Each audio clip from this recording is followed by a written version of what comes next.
প্রিয় দর্শক, আপনাদের শুভেচ্ছা জানিয়ে গ্রামীণফোন আজকের সংবাদপত্র শুরু করছি। আমি মিনাসুর রহমান। সংবাদপত্রের শিরোনামকে ঘিরে চলমান পরিস্থিতি নিয়ে আলোচনা নিয়মিত এই আয়োজনে আজ আমাদের সঙ্গে রয়েছেন ঢাকা বিশ্ববিদ্যালয়ের গণযোগাযোগ ও সাংবাদিকতার শিক্ষক শামীম রেজা। আমরা স্বাগত জানাচ্ছি আপনাকে। সংবাদপত্রের শিরোনামগুলো দেখি, তারপর আলোচনা শুরু করছি। দৈনিক ইত্তেফাক, আইএসের এজেন্ট হওয়ার চেষ্টা করেছিল তানভীর, 4 ল্যাপটপ থেকে গোপন তথ্য উদ্ধার। তানভীর তামিম একই ফ্ল্যাটে থাকতেন। নূর চৌধুরীকে ফেরতের উপায় খুঁজবে কানাডা। বাংলাদেশ প্রতিদিন, বেপরোয়া এমপি পুত্র, আইসিটি ফর ডেভেলপমেন্ট অ্যাওয়ার্ডে জয়। মানব জমিন, যুদ্ধবন্ধু সম্মাননা পদকে এখন থেকে সোনার বদলে রূপা। আমাদের সময়, জঙ্গিদের মরদেহ নিয়ে দীপাকে Dhaka medical college morgue, DNA পরীক্ষার অপেক্ষায় police.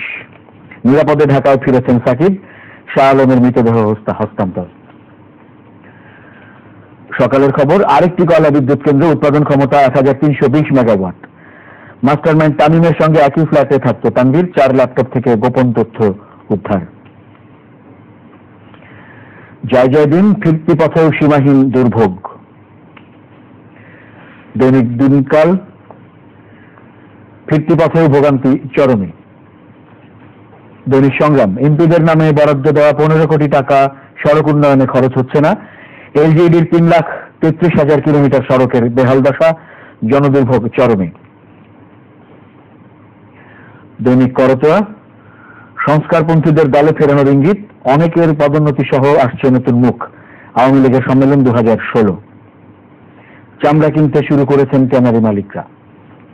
The Independent, Dhaka Ottawa agree to find ways to repatriate Noor Chowdhury. শিরোনামগুলো দেখলাম সংবাদপত্রের। একটি বড় শিরোনাম হচ্ছে আমাদের মাননীয় প্রধানমন্ত্রী শেখ হাসিনা, তিনি কানাডায় জাস্টিন ট্রুডোর সঙ্গে বৈঠক করেছেন, দেশটির প্রধানমন্ত্রী, এবং বঙ্গবন্ধু হত্যার আত্মস্বীকৃত খুনি এবং সাজাপ্রাপ্ত আসামি নূর চৌধুরী সেখানে রয়েছেন। তাকে ফেরানো নিয়ে অনেকদিন ধরে আলোচনা চলছে। তিনি সেই আলোচনায় এই প্রসঙ্গটি গুরুত্ব পায় এবং কানাডায় ফেরানোর প্রক্রিয়া শুরু করবে বলে বা চিন্তা ভাবনা শুরু করবে বলে আমরা শিরোনামে দেখছি। সবগুলো গণমাধ্যমেরই প্রধান শিরোনাম আজকে এটি, এবং বঙ্গবন্ধুর পলাতক যারা আত্মস্বীকৃত খুনি তার মধ্যে 6 জন বাইরে আছেন, যার মধ্যে নূর চৌধুরী একজন। এবং কানাডা থেকে তাকে ফিরিয়ে আনার ব্যাপারে দীর্ঘদিন ধরে আলোচনা চলছে বিভিন্ন মহলে, এবং বিশেষ করে কানাডার আইন অনুযায়ী তারা মৃত্যুদণ্ড, তাদের এখন আর নাই সেই বিধান, এবং যে কারণে হয়তো তারা বিভিন্ন সময় এই যুক্তি দিয়েছে ফেরত না পাঠানোর ক্ষেত্রে। কিন্তু এটি আমি মনে করি যে একটা বড় ধরনের একটা সাফল্য। এটা শুরু হচ্ছে আলোচনা যে তাকে ফেরত পাঠানোর একটা উপায় খুঁজে বের করার জন্য, যেটা আমাদের পররাষ্ট্র সচিবের ব্রিফিংটা দেখছিলাম শহীদুল সাহেবের, যে এটা কিভাবে তাকে প্রত্যার্পণ করা যায় বা তাকে ফিরিয়ে আনা যায়, তার একটা উপায় খোঁজার জন্য দুই পক্ষ এক ধরনের একটা মতকে পৌঁছেছে। মনে করি যে এটা খুবই খুবই ভালো একটা উদ্যোগ এই ক্ষেত্রে। পরবর্তীতে দেখা যাক যে বাংলাদেশ কিভাবে তার অবস্থান তুলে ধরে, এবং যার সম্পর্কে বলা হচ্ছে তিনি ইতিমধ্যে সাজা তার যে নির্ধারিত হয়েছে, যে বিচারের পর সর্বোচ্চ আদালত তার যে সাজা দিয়েছেন সেটা মাথায় নিয়ে তিনি ঘুরছেন বাইরে। এখন তাকে আনার প্রক্রিয়াটা গুরুত্বপূর্ণ। এটা তো জানেন যে সহ বাকি যারা আছে তাদের ব্যাপারে দীর্ঘদিন আলোচনা হয়। একজন জিম্বাবুয়েতে মারা গেছেন বলে আমরা শুনে থাকি এরকম। তো সেটা একটা বিষয় গুরুত্বপূর্ণ, এবং কানাডায় অন্তত আলোচনা করতে রাজি হয়েছে, এবং এটা তাকে ফিরিয়ে আনার একটা উপায় বের করবার জন্য। সেটা এতদিনের যে আলোচনাগুলো হয়েছে, আমি মনে করি যে মানুষের বিভিন্ন প্রশ্ন ছিল যে তাকে ফিরিয়ে আনা যাবে কিনা, এটা সম্ভব হবে কিনা, যেহেতু সে কানাডায় বসবাস করছে দীর্ঘদিন ধরে।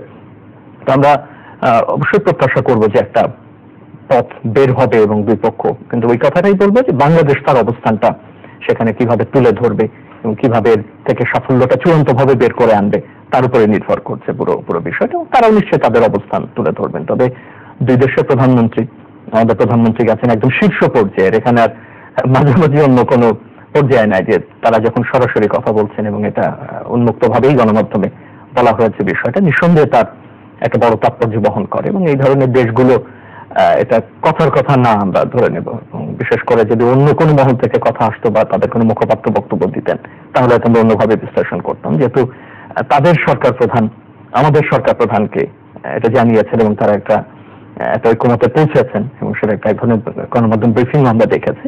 আমরা আশা করব যে দুই পক্ষ আলোচনার পর একটা পথ তারা বের করতে সক্ষম হবেন। আর একই সাথে যেটা আমার মনে হয় যে আমাদের স্মরণ করতে হবে যে তার পিতার যে স্মারক সম্মাননা স্মারক যেটা বাংলাদেশ সরকার তাকে দিয়েছেন, সেটা মরণোত্তর তার সম্মাননা। যে পিয়ারে ট্রুডো কানাডার প্রধানমন্ত্রী ছিলেন, বর্তমান প্রধানমন্ত্রীর বাবা, এবং তার গুরুত্বপূর্ণ অবদান রয়েছে অন্তত দুটো ক্ষেত্রে যদি বলি, যে এক বাংলাদেশের কমনওয়েলথের সদস্যপদ পাওয়ার ক্ষেত্রে এবং জাতিসংঘের সদস্যপদ পাওয়ার ক্ষেত্রে যারা খুব সরব ছিলেন, কথা বলেছেন, কাজ করেছেন, তিনি তাদের মধ্যে অন্যতম। এবং বা আজকের দিনের যে তরুণ প্রজন্ম তারা হয়তো এই গুরুত্বটা কিভাবে দেখবে, যে তখন একটা নতুন দেশ এবং তার স্বীকৃতি পাওয়াটা কতখানি গুরুত্বপূর্ণ। আজকের হয়তো কমনওয়েলথের যে ভূমিকা আমরা দেখি তার চেয়ে তখন এটা আরো গুরুত্বপূর্ণ সংগঠন ছিল, এবং একটা স্বাধীন দেশ হিসেবে কমনওয়েলথের সদস্যপ্রাপ্ত এবং জাতিসংঘের সদস্যপদ লাভ করা এটা খুব খুব বড় ব্যাপার। আজকে হয়তো আমাদের সাধারণ মনে হচ্ছে, আমরা অভ্যস্ত হয়ে গেছে বিষয়টাতে, কিন্তু সেই সময় পিয়ারে ট্রুডোর ভূমিকা এবং মুক্তিযুদ্ধ চলাকালেও তার যে উদ্বেগ এবং বাংলাদেশের প্রতি তার সমর্থন সবকিছু মিলে এটা তার প্রাপ্য যে সম্মাননা বাংলাদেশ সরকার তাকে দিয়েছে। এবং খুব আনন্দের যে শেখ হাসিনা বাংলাদেশের প্রধানমন্ত্রী, মাননীয় প্রধানমন্ত্রী, তিনি দিচ্ছেন এটা, তার পিতাও প্রধানমন্ত্রী ছিলেন, বাংলাদেশ প্রেসিডেন্ট ছিলেন, সরকারের দায়িত্বে ছিলেন, রাষ্ট্রের দায়িত্বে ছিলেন, তিনি যাকে দিচ্ছেন তার ছেলেকে, তিনিও নির্বাচিত প্রধানমন্ত্রী এবং খুব তরুণ এনার্জেটিক প্রধানমন্ত্রী। অনেক ক্ষেত্রেই তার দিকে তাকিয়ে আছেন যে কানাডার সাথে বাংলাদেশের সম্পর্ক উন্নয়ন। তো তার চেয়ে বড় কথা, এটা আমি ব্যক্তিগত পর্যায়েও মনে করি যে খুবই আবেগের একটা বিষয়, খুবই আনন্দের একটা বিষয় যে তিনি তার পিতার এই সম্মাননা আর এক রাষ্ট্রের স্বাধীনতার জন্য, তার আন্তর্জাতিক ক্ষেত্রে তার স্বীকৃতির জন্য যেটা প্রধানমন্ত্রী তাকে দিতে পেরেছে। এবং তারপরে যে আলোচনাটা আমরা শুরুতে করছিলাম নূর চৌধুরীকে ফেরত আনার ব্যাপারে, যে তারা দুই পক্ষ আলোচনায় বসে তার একটা পদ্ধতি বের করবার ব্যাপারে মতৈক্য পৌঁছেছেন, দুটোই আমি খুবই পারস্পরিক মনে করি। এবং বাংলাদেশও যে তার সম্মান জানাতে পেরেছে সেজন্য বাংলাদেশও নিশ্চয়ই গর্বিত, এবং পারিবারিক ভাবেও আমাদের অবিশ্বাস যে জাস্টিন ট্রুডো এটা অত্যন্ত গৌরবের সাথে গ্রহণ করবেন। তিনি বলেছেন যে বাংলাদেশের সফরে তার আসার সুযোগ হয়েছিল, তার 12 বছর বয়স ছিল। তো যে বাংলাদেশ তখন তিনি দেখেছেন, নিঃসন্দেহে আজকে আরো অনেক উন্নত সমৃদ্ধ বাংলাদেশ তিনি দেখবেন, এবং এর মধ্য দিয়ে দু দেশের সম্পর্ক আরো দৃঢ়ভাবে বাণিজ্যের সম্পর্ক বাড়বে, আমাদের যাতায়াতের সম্পর্ক বাড়বে, যোগাযোগ বাড়বে, এবং সব দিক থেকে কানাডার মতো একটা সমৃদ্ধ দেশ এবং তার সঙ্গে আমাদের যোগাযোগের মাত্রা আরো ব্যাপক হবে, এটাই স্বাভাবিক এবং এটাই আমার মনে হয় যে একটা বড় চাওয়া।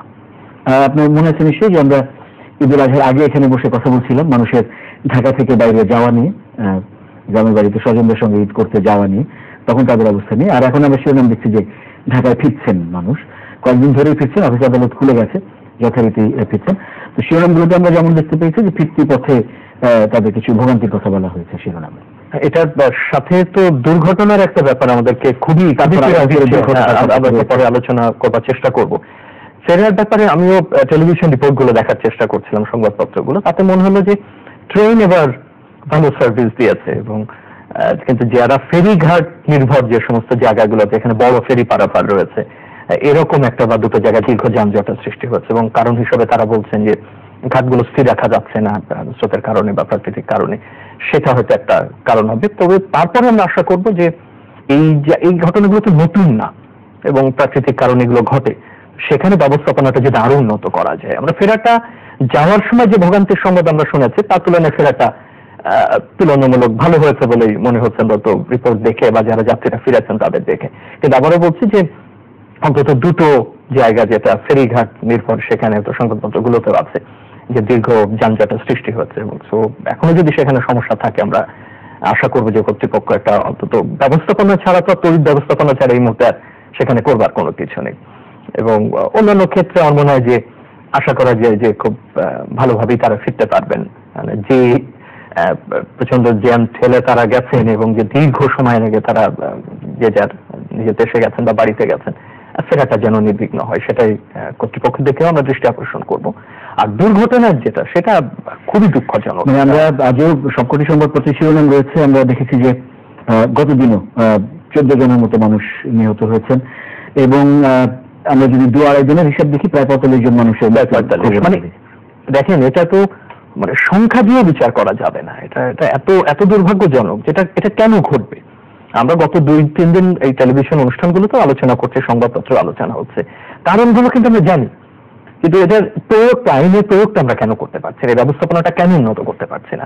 অনেকগুলো কারণ। আমি গত 2-3 দিন আমরা সবাই মিলে যে আলাপ করেছি, যদি একটা সারাংশ তৈরি করার একটা এরকম যে কেউ বলছেন যে সেই ফিটনেসবিহীন গাড়ি চলছে, যে চালকের চালাবার কথা সে না চালিয়ে অন্য কাউকে, অদক্ষ কাউকে সেখানে দিচ্ছে, রাস্তায় তারা নিয়ম মানছেন না, একজন অসম প্রতিযোগিতার চেষ্টা তারা করছেন। এর বাইরে পুরনো যে বিষয়গুলো থাকে, বিভিন্ন অসম গতির বাহনগুলো মহাসড়কে চলছে, সেটা একটা সংঘর্ষের কারণ তৈরি করে। রাস্তা থেকে বেরিয়ে যায় এবং মহাসড়কগুলোতে ওঠার ক্ষেত্রে এক ধরনের সমস্যা তৈরি হচ্ছে সেখানে। আমরা এবার নতুন আর একটা বিষয় জানতে পেরেছি যে দীর্ঘ সময় চালকের আসনে বসে থাকা, হয়তো যেটা 8 ঘন্টা 10 ঘন্টা লাগার কথা সেটা আরো হয়তো 25 ঘন্টা লেগে যাচ্ছে, 26 ঘন্টা লেগে যাচ্ছে। এটা তো স্বাভাবিক না। আপনি যে কোনো মানুষকে তো সুস্থ রাখতে হবে, স্বাভাবিক রাখতে হবে।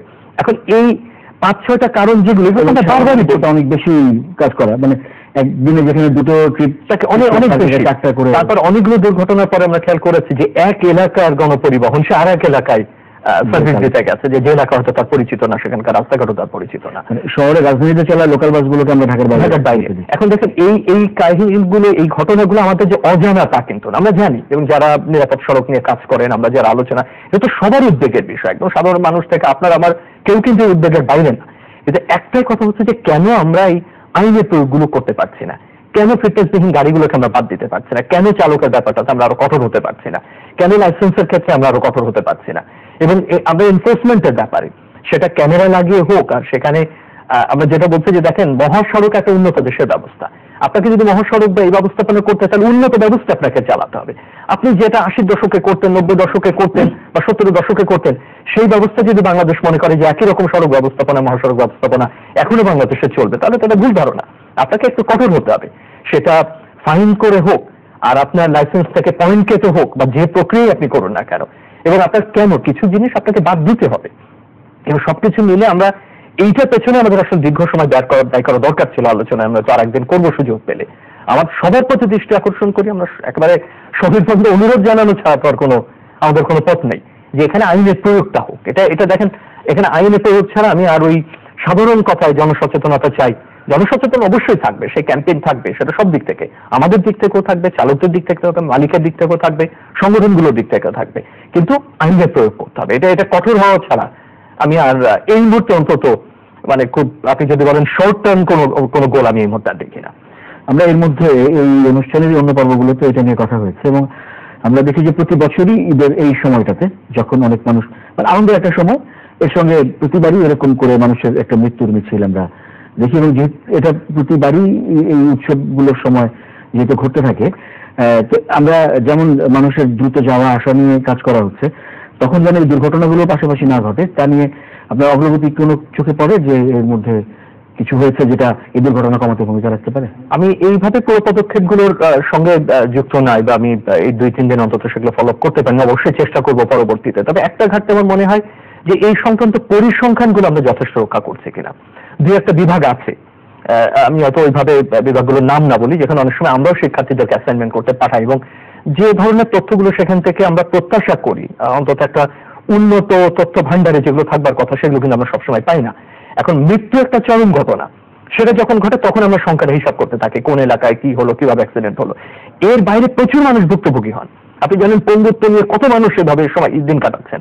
যিনি চলে গেলেন তিনি তো পরে পরে চলে গেলেন, কিন্তু যারা বেঁচে থাকেন সেই সংখ্যা কিন্তু অনেক।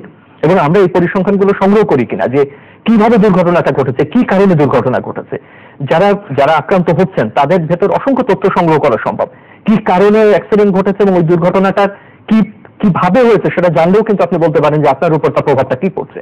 অর্থাৎ বহুমুখী এখানে তথ্যপত্র সংগ্রহের একটা বিষয় আছে, এবং সেটা নিয়ে যদি আপনি কাজ করেন তখন কিন্তু সহজ হয় এটা, যে কোন জায়গাতে বেশি দুর্ঘটনা ঘটছে, কখন ঘটছে, কি কারণে ঘটছে, ঘটার পরে কি ধরনের প্রভাব পড়ছে মানুষের উপরে বা অন্যান্য। তো সেই ধরনের তথ্যের একটা ঘাটতি কিন্তু আমি দেখতে পাই। বলা হচ্ছে যে আমরা সচেতনতার জন্য তারা কাজ করছেন, সংগঠনগুলো বলছেন যে তারা তাদের উপরে চাপ সৃষ্টি করছেন, সেরকম দিচ্ছেন না, কিন্তু ঈদে ফেরার পথে আমরা কিন্তু তার পূর্ণাঙ্গ বাস্তবায়নগুলো দেখছি না। মহাসড়ক ব্যবস্থাপনার কথা বলা হচ্ছে, সেখানে হয়তো হাইওয়ে পুলিশ দেওয়া হয়েছে, অন্যান্য সুযোগ দেওয়া হচ্ছে, কিন্তু এটা যথেষ্ট কিনা আমার মনে হয় পুনর্বিবেচনা করা উচিত। যে আমরা ঠিক ক্যামেরার ব্যবহার বলতে যেটা বুঝি সেটা শুধুমাত্র গতি মাপা তা কিন্তু না। সে যে কোনো আইন যদি ভঙ্গ করে চলে যায়, গতির ব্যাপার তো বটেই, গতি একটা গুরুত্বপূর্ণ বিষয়, যে সে যখন বেশি গতিতে যাচ্ছে তারপরে অনেক জিনিস রেকর্ড করা সম্ভব সেখানে, এবং প্রয়োজনে এটার জন্য আমরা আরো সংখ্যক আলাদা পুলিশ বাহিনী মোতায়েন করতে পারি। আপনি ভবিষ্যতে যখন অনেকগুলো এই 26টার বাইরে যখন আরো মহাসড়ক তৈরি করবেন, তখন থেকে বিরাট একটা ফোর্স, এবং এটা আপনি ওইভাবে যদি জানেন রাষ্ট্রের রাজস্ব আদায়েরও একটা জায়গা, কিন্তু এটা আপনি টোল দেবেন, এগুলো ব্যবহার করবেন, আপনি সবসময় তো সবাই এভাবে ফ্রি ব্যবহার করবেন না, নিশ্চয়ই তার একটা বিনিময় মূল্যও সেখানে থাকবে। সবকিছু মিলে আমাদের ব্যবস্থাপনা বিষয়টা চিন্তা করা উচিত। অনেক বড় বড় ঘটনা আছে দেখেন, তারপরে যে আমাদের মিশুকনির তারেক মাসুদ যেভাবে মারা গেলেন, যে রাস্তায় প্রধান সড়কে উঠতে গিয়ে ঘটনাটা ঘটলো, কই তারপরে কি আপনি তার খুব বেশি পরিবর্তন দেখেছেন? এখনো কিন্তু এক্সিটটা কি হবে, তারপর কিভাবে আসবে, অসম বাহনগুলোর কথা আমরা বারবার বলছি, যে অসম গতির, যে স্থানীয়ভাবে আমরা চাইলেই তো হঠাৎ করে উঠিয়ে দিতে পারবো না। করিমন নসিমন বা থ্রি হুইলার কিংবা সিএনজি যেটা করছে, বা আলম সাধুর মতো এই ধরনের স্থানীয় যেসব বাহনগুলো আছে, তাদেরকে কিভাবে তারা ক্রস করবে, সেটা নিজ দিয়ে করবে না অন্য কোনো ভাবে করবে, বা সমান্তরাল ভাবে তারা মূল রাস্তা ব্যবহার না করে অন্য কোনো ভাবে যাবে কিনা, কারণ সপ্ত মহাসড়কের আওতায় আসবে না, এবং এখনো আমরা সমস্ত আমাদের যাতায়াতের জন্য সেই ব্যবস্থা আমরা গড়ে তুলতে পারিনি, হয়তো আরো কিছুটা সময় লাগবে। সবকিছু মিলে এটা বিরাট একটা ব্যবস্থাপনার জায়গা, এবং আমরা অনেক বড় জনগোষ্ঠীর মানুষ। আপনি লক্ষ্য করেছেন যে আমাদের উন্নয়নের বড় জিনিস কিন্তু এখন অবকাঠামো ভিত্তিক। আমরা রাস্তাঘাটের দিকে মন দিচ্ছি, আমরা সড়কের দিকে মন দিচ্ছি, আমরা নদীগুলোর দুই পার আমরা বাঁধার কথা চিন্তা করছি সেতু দিয়ে। এরকম একটা অবস্থায় আপনি যদি এই ব্যাপক ব্যবস্থাপনা তৈরি না করতে পারেন, তাহলে শুধু অবকাঠামো তৈরি করে প্রশস্ত করে আপনি যদি সেই আইনের প্রয়োগ ওখানে না করতে পারেন, তাহলে কিন্তু এটা ভয়াবহ আকার ধারণ করতে পারত। আমরা আরেকটি শিরোনাম দেখছি যে মাস্টারমাইন্ড তামিমের সঙ্গে একই ফ্ল্যাটে থাকতো তানভীর, মানে আজিমপুরে যে অভিযানটি চালানো হয়েছে তার ভিত্তিতে, এবং ওই তানভীর নামে যে তার ল্যাপটপ থেকে অনেক গুরুত্বপূর্ণ তথ্য উদ্ধার করা হচ্ছে, তারা কিভাবে অন্য আন্তর্জাতিক জঙ্গি গোষ্ঠীগুলোর সঙ্গে যোগাযোগ রাখছিল বা আরো কি কি করতে যাচ্ছিল, এরকম বিষয়। আপনার গণমাধ্যমে যতটুকু জানতে পারছি, বাইরে নিঃসন্দেহে তাদের ব্যাপারে আরো তদন্ত চলছে। তো যে সংবাদটি দেখছিলাম সেটা যেটুকু সমস্ত নিহত তানভীরের স্ত্রীর কাছ থেকে বেরিয়েছে, সেটা গভীরভাবে চিন্তা করবার মতো। যেভাবে তাকে উদ্ধৃত করা হয়েছে, আমি সূত্রটি ঠিক জানি না যে এটা সাংবাদিকদের সূত্র না, এটা আমাদের আইন শৃঙ্খলা বাহিনী বা যারা আছেন কর্তৃপক্ষের মাধ্যমে পাওয়া গেছে, যে তিনি মনে করছেন যে তিনি যে পথে ছিলেন সেটাই সঠিক, বাকিরা সঠিক পথে না। তবে এটা আমি মনে করি যে যে বার্তাটা আমাদের দেয়, যে সম্ভবত আমরা এই বিষয়টা কমব্যাট করবার জন্য বা এই বিষয়টা মোকাবেলা করবার জন্য, এই বিষয়টা আমাদের এই সমাজ থেকে, রাজনীতি থেকে বা দেশ থেকে বের করে দেবার জন্য যতগুলো প্রক্রিয়া বা পদ্ধতি বা ক্যাম্পেইন আমরা হাতে নিচ্ছি বা নিতে যাব, তার একটা সম্ভবত গুরুত্বপূর্ণ বিষয় বেরিয়ে আসছে, যে এই কাউন্টার একটা হেজিমনি তৈরি করা।